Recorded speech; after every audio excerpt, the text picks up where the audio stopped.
बोले श्री गणेश भगवान की जय। बोले श्री कृष्ण कन्हैया लाल की जय। बोले श्री लक्ष्मी नारायण भगवान की जय। बोले श्यावर रामचंद्र की जय। बोले उमापति महादेव की जय। बोले हनुमंत लाल की जय। बोले उमा अम्बे मात की जय। बोले नारद भगवान की जय। आप सभी मेरे प्यारे भाई बहन और दोस्तों का हमारे YouTube चैनल पर आप सभी का हम दिल से स्वागत करते हैं। आप लोग कैसे हैं? भगवान की कृपा से मैं भगवान से प्रार्थना करता हूँ कि प्रभु आप सभी को सकुशल बनाए रखे, स्वस्थ रखे। मैं यही भगवान से प्रार्थना करता हूँ कि जो हमारा YouTube परिवार है उनको भगवान अपना आशीर्वाद दे, सबका दुख दूर करें और सबको खुशहाल रखें। यही मैं प्रार्थना करता हूँ। आज हम श्रीमद् भागवत पुराण महात्म्य का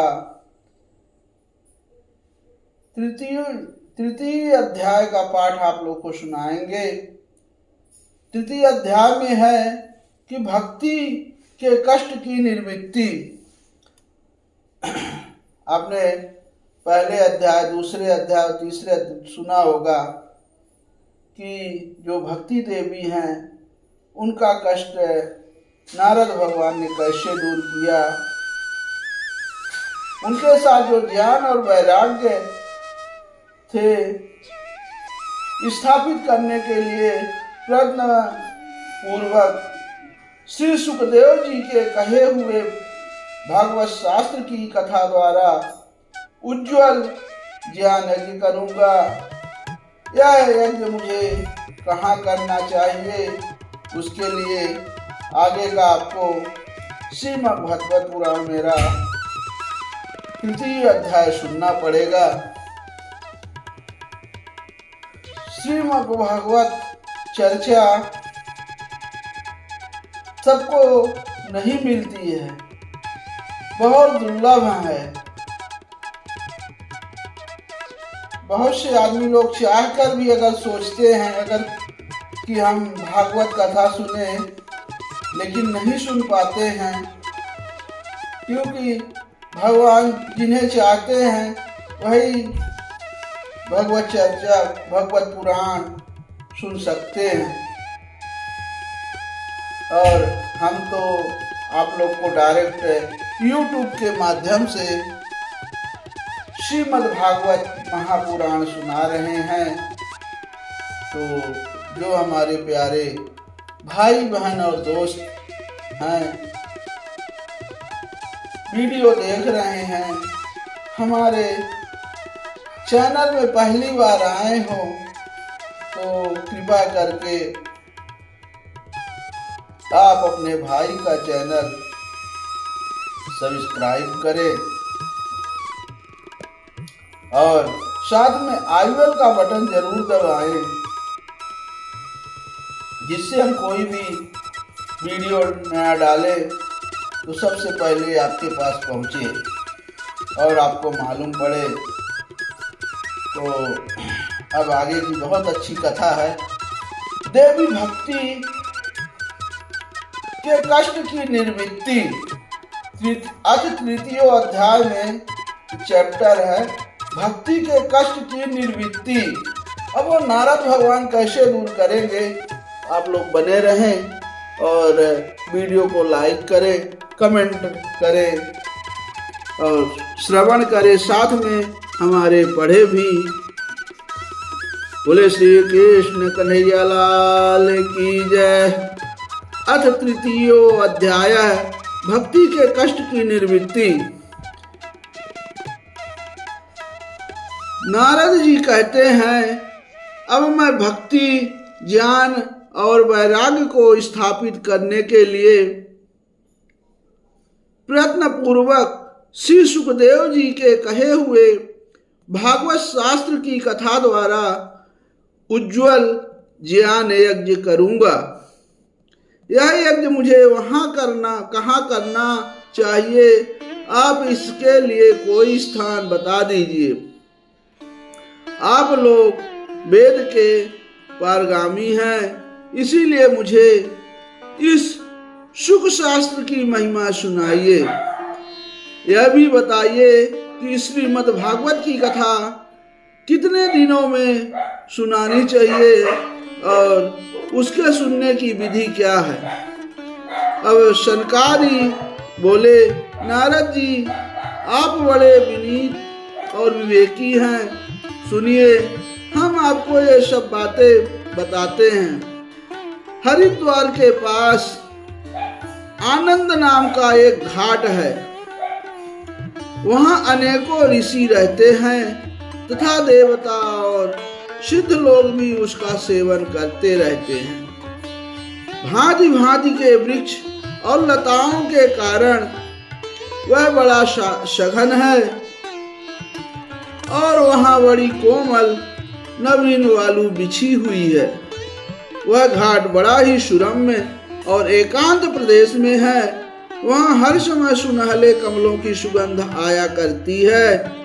उसके आसपास रहने वाले सिंह, हाथी आदि परस्पर विरोधी जीवों के चित्त में भी वैर भाव नहीं है। ये सब भगवान की तो देन है कि वन प्राणी भी आपस में मिलजुल के रहते हैं, किसी का कोई भेदभाव वैर वहाँ नहीं है। अब वहाँ आप बिना किसी विशेष प्रयत्न के ही ज्ञान यज्ञ आरंभ कर दीजिए। उस स्थान पर कथा के अपूर्व रस का उदय होगा। भक्ति भी अपनी आंखों के ही सामने निर्बल और जरा जीर्ण अवस्था में पड़े हुए ज्ञान और वैराग्य को साथ लेकर वहां आ जाएगी। क्योंकि जहां भी श्रीमद् भागवत की कथा होती है वहां ये भक्ति आदि अपने आप पहुंच जाते हैं। वहां कानों में कथा के शब्द पढ़ने से ये तीनों तरुण हो जाएंगे। अब सूत जी कहते हैं कि इस प्रकार कहकर नारद जी के साथ शनकादि भी श्रीमद् भागवत कथा अमृत का पान करने के लिए वहां से तुरंत गंगा तट पर चले आए। जिस समय वे तट पर पहुंचे, भूलोक, देवलोक और ब्रह्मलोक सभी जगह इस कथा का हल्ला हो गया। जो भगवत कथा के रसिक विष्णु भक्त थे वे सभी श्रीमद् भागवत अमृत का पान करने के लिए सबसे आगे दौड़ दौड़ कर आने लगे। भृगु, वशिष्ठ, च्वयन, गौतम, मेधातिथि, देवल, देवरात, परशुराम, विश्वामित्र, शाकल, मार्कंडेय, दत्तात्रेय, पिपलाद, योगेश्वर, व्यास और पराशर, छायासुख, जाजल और जन्व आदि सभी प्रधान मुनिगण अपने अपने पुत्र, शिष्य और स्त्रियों समेत बड़े प्रेम से वहां आए। इनके सिवा वेद, वेदांत,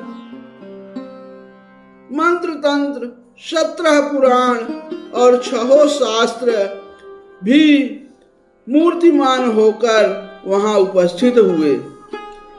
गंगा आदि नदियां, पुष्कर आदि सरोवर, कुरुक्षेत्र आदि समस्त क्षेत्र, सारी दिशाएं दंडक आदि वन, हिमालय आदि पर्वत तथा देव, गंधर्व और दानव आदि सभी कथा सुनने चले आए। जो लोग अपने गौरव के कारण नहीं आए, वो महर्षि भृगु उन्हें समझा बुझा कर ले आए। तब कथा सुनने के लिए दीक्षित होकर श्री कृष्ण परायण शनकादि नारद जी के दिए हुए श्रेष्ठ आसन पर विराजमान हुए। उस समय सभी श्रोताओं ने उनकी वंदना की।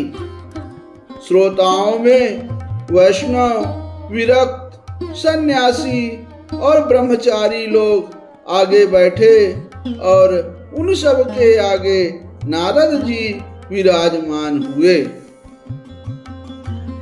एक ओर ऋषिगण, एक ओर देवता, एक ओर वेद और उपनिषद तथा एक ओर तीर्थ बैठे और दूसरी ओर स्त्रियां बैठी।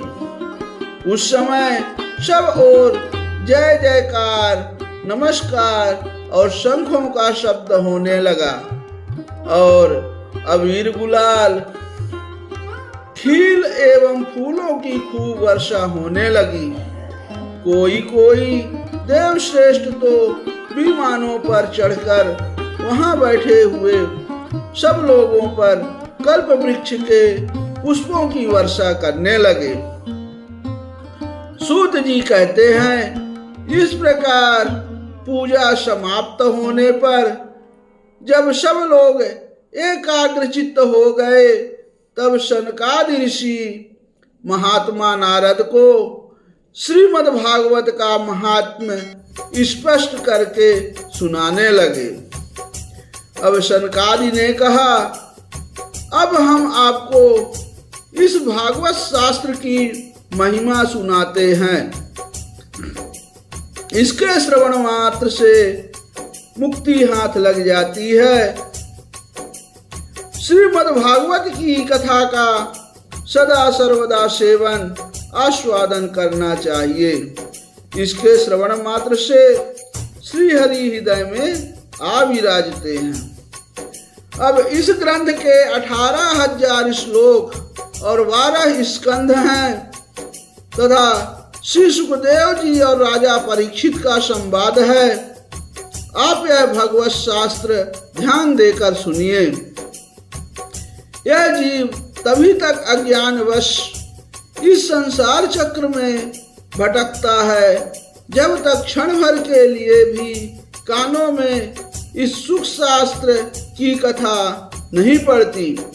बहुत से शास्त्र और पुराण सुनने से क्या लाभ है, इससे तो व्यर्थ का भ्रम बढ़ता है। मुक्ति देने के लिए तो एकमात्र भागवत शास्त्र ही गरज रहा है। जिस घर में नित्य प्रति श्रीमद् भागवत की कथा होती है, वह तीर्थ रूप हो जाता है और जो लोग उसमें रहते हैं उसके सारे पाप नष्ट हो जाते हैं। हजारों अश्वमेघ और सैकड़ों वाजपेय इस सुख शास्त्र की कथा का 16वां अंश भी नहीं हो सकते। तपोधनों, जब तक लोग अच्छी तरह श्रीमद् भागवत का श्रवण नहीं करते, तभी तक उनके शरीर में पाप निवास करता है। फल की दृष्टि से इस सुख शास्त्र कथा की समता गंगा गया काशी, पुष्कर या प्रयाग कोई तीर्थ भी नहीं कर सकता। जय हो।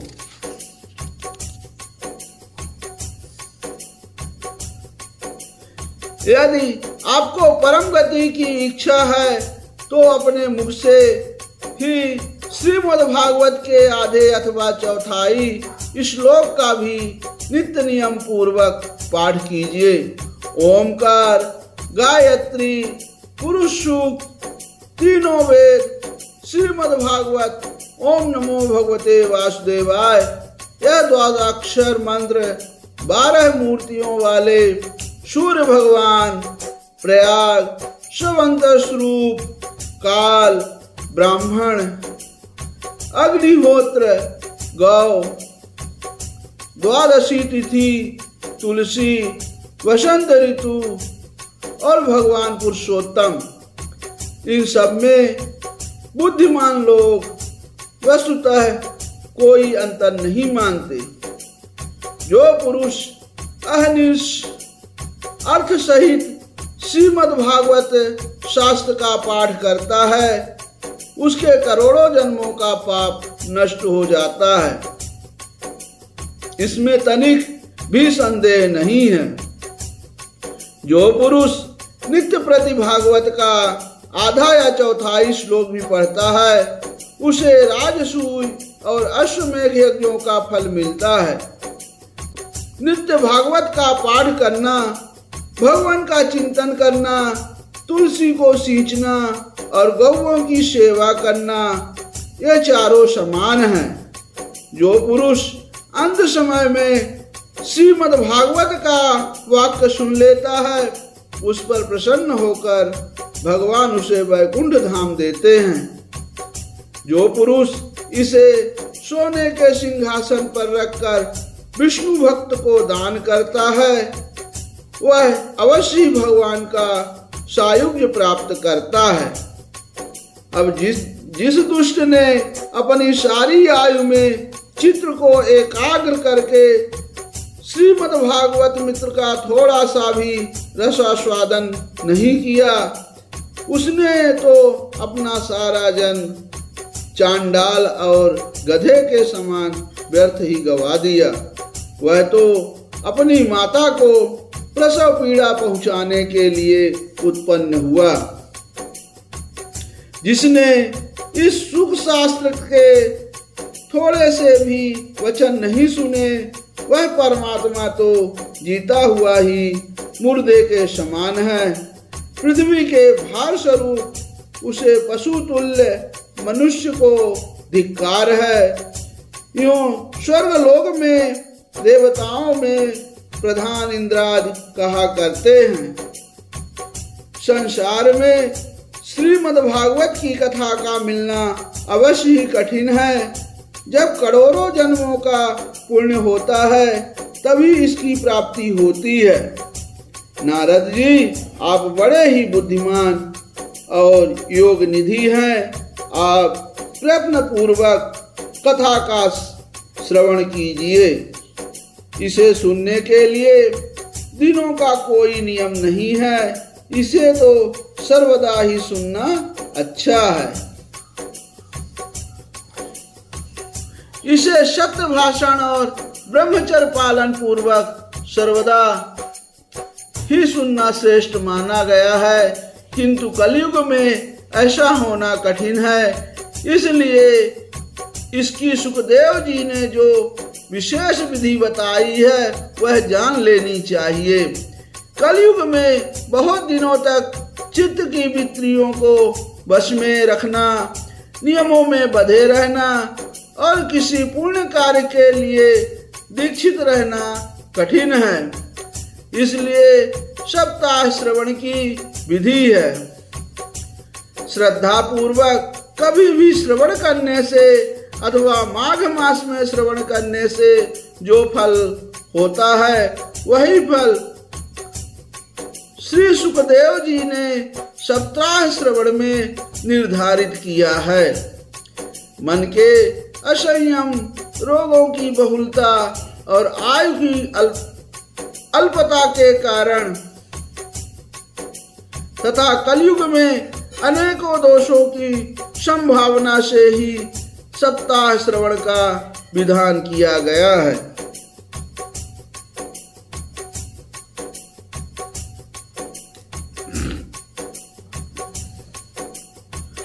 जो फल तप, योग और समाधि से भी प्राप्त नहीं हो सकता, वह सर्वांग रूप से सप्ताह श्रवण से सहज में ही मिल जाता है। सप्ताह श्रवण यज्ञ से बढ़कर है, व्रत से बढ़कर है, तप से वह कहीं बढ़कर है, तीर्थ सेवन से तो सदा ही बड़ा है। योग से बढ़कर है, यहाँ तक कि ध्यान और ज्ञान से भी बढ़कर है। अजी इसकी विशेषता का कहाँ तक वर्णन करे, यह तो सभी से बढ़ चढ़ कर है। शौनक जी ने पूछा, सूत जी यह तो आपने बड़े आश्चर्य की बात कही। अवश्य यह भागवत पुराण योग वेत्ता ब्रह्मा जी के भी आदि कारण श्री नारायण का निरूपण करता है, परंतु यह मोक्ष की प्राप्ति में ज्ञान आदि सभी साधनों का तिरस्कार करके इस युग में उनसे भी कैसे बढ़ गया। अब सूत जी कह रहे हैं कि शौनक जी, जब भगवान श्री कृष्ण इस धराधाम को छोड़कर अपने नित्य धाम को जाने लगे, तब उनके मुखारविंद से एकादश स्कंद का ज्ञानोपदेश सुनकर भी उद्धव जी ने पूछा। उद्धव जी बोले, गोविंद अब आप तो अपने भक्तों का कार्य करके परम धाम को पधारना चाहते हैं, किंतु मेरे मन में यह बड़ी चिंता है, उसे सुनकर आप मुझे शांत कीजिए। ओम नमो भगवते वासुदेवाय नमः। अब घोर कलिकाल आया ही समझिए, इसीलिए संसार में फिर अनेकों दुष्ट प्रकट हो जाएंगे।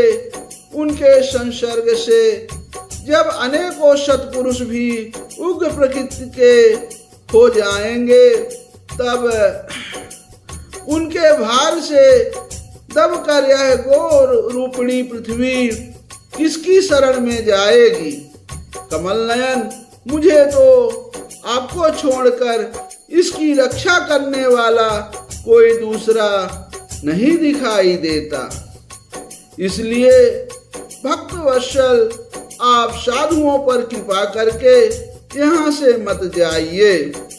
भगवान आपने निराकार और चिन्मात्र होकर भी भक्तों के लिए ही तो यह सगुण रूप धारण किया है, फिर भला आपका वियोग होने पर वे भक्तजन पृथ्वी पर कैसे रह सकेंगे। निर्गुणोपासना में तो बड़ा कष्ट है, इसलिए कुछ और विचार कीजिए। प्रभास क्षेत्र में उद्धव जी के यह वचन सुनकर भगवान सोचने लगे कि भक्तों के अवलंब के लिए मुझे क्या व्यवस्था करनी चाहिए। शौनक जी, तब भगवान ने अपनी सारी शक्ति भागवत में रख दी। वे अंतर्धान होकर इस भगवत समुद्र में प्रवेश कर गए। इसलिए यह भगवान की साक्षात शब्दमयी मूर्ति है। इसके सेवन, श्रवण, पाठ अथवा दर्शन से ही मनुष्य के सारे पाप नष्ट हो जाते हैं। इसी से इसका सप्ताह श्रवण सबसे बढ़कर माना गया है, और कलयुग में तो अन्य सब साधनों को छोड़कर यही प्रधान धर्म बताया गया है। कलिकाल में यही ऐसा धर्म है जो दुख, दरिद्रता, दुर्भाग्य और पापों की सफाई कर देता है तथा काम क्रोधादि शत्रुओं पर विजय दिलाता है। अन्यथा भगवान की इस माया से पीछा छुड़ाना देवताओं के लिए भी कठिन है। मनुष्य तो इसे छोड़ ही कैसे सकते हैं। अतः इससे छूटने के लिए भी सप्ताह श्रवण का विधान किया गया है। सूत जी कहते हैं कि शौनक जी जिस समय सनकादि मुनीश्वर इस प्रकार सप्ताह श्रवण की महिमा का बखान कर रहे थे, उस सभा में एक बड़ा आश्चर्य हुआ। उसे तो मैं तुम्हें बतलाता हूँ, सुनो। वहाँ तरुणावस्था को प्राप्त हुए अपने दोनों पुत्रों को साथ लिए विशुद्ध प्रेमारूप भक्ति बार बार श्री कृष्ण गोविंद हरे मुरारी, हे नाथ नारायण वासुदेवा आदि भगवान नामों का उच्चारण करती हुई अकस्मात प्रकट हो गई। सभी सदस्यों ने देखा कि परम सुंदरी भक्ति रानी भागवत के अर्थों का आभूषण पहने वहां पधारी। मुनियों की उस सभा में सभी यह तर्क वितर्क करने लगे कि ये यहाँ कैसे आई, कैसे प्रविष्ट हुई। तब सनकादि ने कहा, हे भक्ति देवी, अभी अभी कथा में अर्थ से निकली है। उनके ये वचन सुनकर भक्ति ने अपने पुत्रों समेत अत्यंत विनम्र होकर सनत कुमार जी से कहा। भक्ति बोली, मैं कलयुग में नष्ट प्राय हो गई थी। आपने कथा मित्र से सींच कर मुझे फिर पुष्ट कर दिया। अब आप यह बताए कि मैं कहाँ हूँ। यह सुनकर सनकादि ने उससे कहा, तुम भक्तों को भगवान का स्वरूप प्रदान करने वाली, अनन्य प्रेम का संपादन करने वाली और संसार रोग को निर्मूल करने वाली हो। अतः तुम धैर्य धारण करके नित्य निरंतर विष्णु भक्तों के हृदय में ही निवास करो। हे कलयुग के दोष, भले ही सारे संसार पर अपना प्रभाव डाले, किंतु वहां तुम पर इनकी दृष्टि भी नहीं पड़ सकेगी। इस प्रकार उनकी आज्ञा पाते ही भक्ति तुरंत भगवत भक्तों के हृदयों में जा विराजी। अब जिनके हृदय में एकमात्र श्री हरि की भक्ति निवास करती है, वे त्रिलोकी में अत्यंत निर्धन होने पर भी परम धन्य है, क्योंकि इस भक्ति की डोरी से बंधकर तो साक्षात भगवान भी अपना परम धाम छोड़कर उनके हृदय में आकर बस जाते हैं। भूलोक में यह भगवत साक्षात पर ब्रह्मा का विग्रह है। हम इसकी महिमा कहाँ तक वर्णन करें। इसका आश्रय लेकर इसे सुनाने से तो सुनने और सुनाने वाले दोनों को ही भगवान श्री कृष्ण की क्षमता प्राप्त हो जाती है। अतः इसे छोड़कर अन्य धर्मों से क्या प्रयोजन है। अब इति श्री पद्म पुराणे उत्तरखंडे श्रीमद्भागवत महात्म्ये भक्ति कष्ट निवर्तनम नाम तृतीयो अध्याय समाप्त। अब आज हमारा यहाँ अध्याय समाप्त हो रहा है। तो आप लोग को कैसा लगा मुझे जरूर बताइए कमेंट में कि भागवत पुराण सुनने से आदमी मोक्ष को प्राप्त होता है, सीधा वैकुंठ धाम यात्रा है। श्री हरि विष्णु के धाम वैकुंठ धाम, वहाँ स्वयं भगवान उसकी स्वागत करते हैं। कितना अच्छा, कितना सुंदर, कितना पवित्र ये श्रीमद् भागवत पुराण है। बोलो जय श्री कृष्ण।